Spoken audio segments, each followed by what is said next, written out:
and welcome back to my vlog, The Power of Concentration by Theron Q. Dumont, Part 6. Lesson 2, The Self-Mastery, Self-Direction Power of Concentration, Part 1. Man, from a psychological standpoint of development, is not what he should be. He does not possess the self-mastery,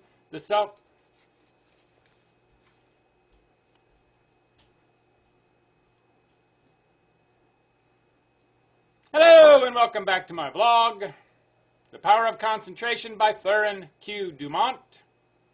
Lesson 2, The Self-Mastery, Self-Direction Power of Concentration, Part 1. Man, from a psychological standpoint of development, is not what he should be. He does not possess the self-mastery, the self-directing power of concentration that is his by right. He has not trained himself in a way to promote his self-mastery. Every balanced mind possesses the faculties whose chief duties are to engineer, direct, and concentrate the operations of the mind, both in a mental and physical sense. Man must learn to control not only his mind, but his bodily movements. When the controlling faculties, autonomic, are in an untrained condition, the impulses, passions, emotions, thoughts, actions, and habits of the person suffer from lack of regulation, and the procedure of mental concentration is not good, not because the mind is necessarily weak in the autonomic department of the faculties, but because the mind is not properly trained. When the self-regulating faculties are not developed, the impulses, appetites, emotions, and passions have full swing to do as they please, and the mind becomes impulsive, restless, emotional, and irregular in its action. This is what makes mental concentration poor. When the self-guiding faculties are weak in development, the person always lacks the power of mental concentration. Therefore, you cannot learn to concentrate until you develop those very powers that qualify you to be able to concentrate. So if you cannot concentrate, one of the following is the cause. 1. Deficiency of the motor sensors. 2. An impulsive and emotional mind. 3. An untrained mind. The last fault can soon be removed by systematic practice. It is easiest to correct.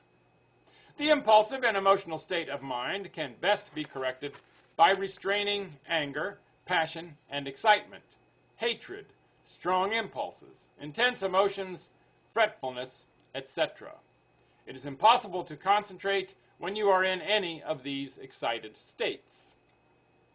These can be naturally decreased by avoiding such food and drinks as have nerve-weakening or stimulating influences, or a tendency to stir up the passions, the impulses, and the emotions. It is a very good practice to watch and associate with those persons that are steady, calm, controlled, and conservative. Correcting the deficiency of the motor centers is harder because as the person's brain is undeveloped, he lacks willpower. To cure this takes some time. Persons so afflicted may benefit by reading and studying my course, The Master Mind. Many have the idea that when they get into a negative state, they are concentrating, but this is not so. They may be meditating, though not concentrating. Those that are in a negative state a good deal of the time cannot, as a rule, concentrate very well. They develop instead abstraction of the mind or absence of the mind. Their power of concentration becomes weaker and they find it difficult to concentrate on anything. They very often injure the brain if they keep up this state. To be able to concentrate, you must possess strength of mind.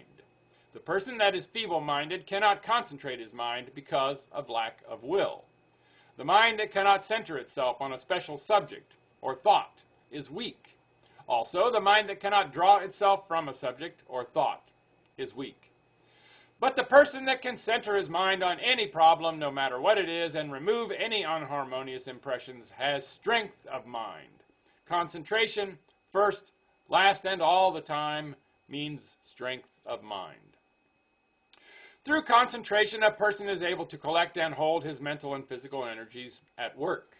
A concentrated mind pays attention to thoughts, words, acts, and plans. The person who allows his mind to roam at will never accomplish a great deal in the world. He wastes his energies. If you work, think, talk, and act aimlessly and allow your brain to wander from your subject to foreign fields, you will not be able to concentrate. You concentrate at the moment when you say, I want to, I can, I will. Some mistakes people make.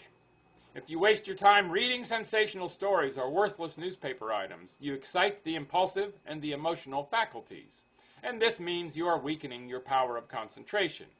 You will not be a free engineer, able to pilot yourself to success. Concentration of the mind can only be developed by watching yourself closely. All kinds of development commence with close attention. You should regulate your every thought and feeling.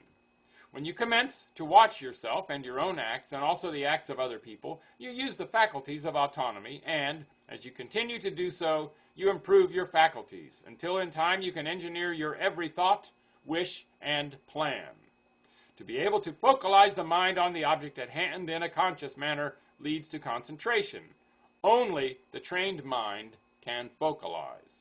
To hold a thought before it until all the faculties shall have had time to consider that thought is concentration. The person that cannot direct his thoughts, wishes, plans, resolutions, and studies cannot possibly succeed to the fullest extent. The person that is impulsive one moment and calm the next has not the proper control over himself. He is not a master of his mind, nor of his thoughts, feelings, and wishes. Such a person cannot be a success. When he becomes irritated, he irritates others and spoils all chances of any concerned doing their best. But the person that can direct his energies and hold them at work in a concentrated manner controls his every work and act, and thereby gains power to control others. He can make his every move serve a useful end, and every thought a noble purpose. More of lesson 2 tomorrow. Make it a great day, and bye for now.